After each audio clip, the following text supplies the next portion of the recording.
Il peccato è la cosa più brutta. Il peccato è l'offesa a Dio, lo schiaffo a Dio.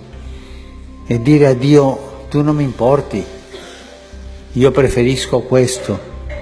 E Gesù si è fatto peccato.